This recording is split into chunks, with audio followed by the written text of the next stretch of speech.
RSL Insider presented by AT&T. I'm your host, Brian Dunseth. Real Salt Lake back in Salt Lake City on the backside of the second 10-day stay in Arizona for their preseason training. Here at Zango Field, Jason Kreis wasting no time getting back into it, looking to mimic weather conditions for Tuesday night's CONCACAF Champions League quarterfinal matchup.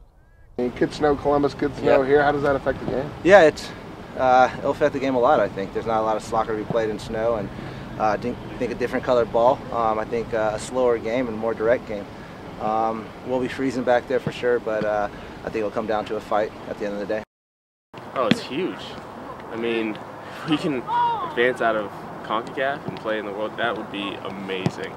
And I think it's something that everyone here would be a definite highlight of everyone's career if we could accomplish something like that. And but of course, you got to focus on the next game. That's the most important thing right now, and we just have to get through this one away game at Columbus, and then we'll see where it goes from there. Does it help that you are familiar with them and that you're on the same schedule as them as well? Well, Columbus, their roster is completely revamped, so it's a whole new team.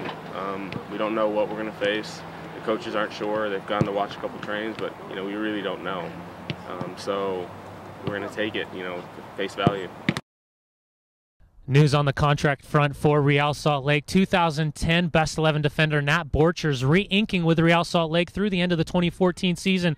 That puts him in the same boat with Nick Armando, Will Johnson, Paulo Jr., and Alvaro Saborio, who have signed long-term deals with the Salt Lake City team. I feel very lucky. I think that the club could have definitely waited to offer me this extension until the end of the year, until they knew more about what was going to happen this year. So I would feel really fortunate to be a part of this club. It's a great organization. Dave Checketts is an amazing owner to play for, and I'm obviously just really fortunate that they wanted to keep me around. News on the international front. Will Johnson going the full 90 minutes on the road at Greece during Canada's 1-0 loss. Gene Alexander, Arturo Alvarez facing each other as El Salvador won 1-0 against Haiti. It was a lot of fun, great atmosphere, great opposition. It was actually a really good game. We had a lot of good chances, made one mistake, got punished, and lost 1-0, but that's what happens when you play a good team. So we take a lot from the experience, from the atmosphere and everything, and we use it to push towards the Gold Cup this summer.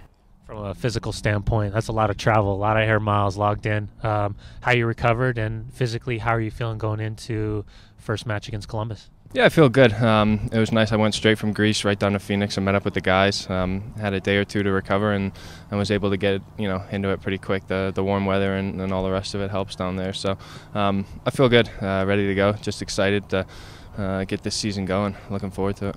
Yeah, obviously it's going to be probably more of a street fight than a soccer game.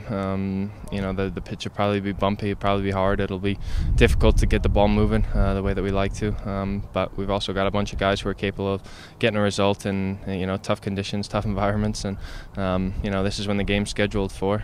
It's the same for both teams, and we'll take it as it comes. 2 camps in the book so far. From a preparation side, are you happy with what you've seen? Yeah, I am. It's been difficult. It's been a balancing act for sure to try to prepare our guys for these very, very important matches, as well as get all the things done that we need to get them in the right frame of mind for an entire season. So, but now, over the last couple of days and our last preseason match and the last 5 or 6 training sessions, I feel good about where we're at. I feel like we're in the right spot. Speaking of preseason matches, while it's not always about the results, about integrating players, bringing some players back from injury, are you happy with what you've seen so far? I am. Again, we've had our difficulties, with Arturo and Gene and Will spending time with their national teams. Arturo in particular, he hasn't been here for enough training sessions. And then when he got back, he picked up a groin injury and missed a few more training sessions and missed a preseason match. And so he's literally played 1 preseason match with us and probably been in about 7 or 8 training sessions. So that's not ideal, but he's an incredibly intelligent player, so I think he'll pick it up as we go. Zango Field. Weather conditions, field conditions, is it a chance to kind of mimic what you're expecting in Columbus? Yeah, that's what we were kind of hoping for. That's why we said, coming into this week, we talked about, oh no, it's going to snow possibly on Wednesday night, and is that going to affect training session on Thursday? Are we going to go to the U of U to use their indoor facility? And I said, no, we're going to train outdoors no matter the weather because we've got to be prepared for Columbus, and the weather could be anything there. And so we have had, yesterday was actually probably a little too nice.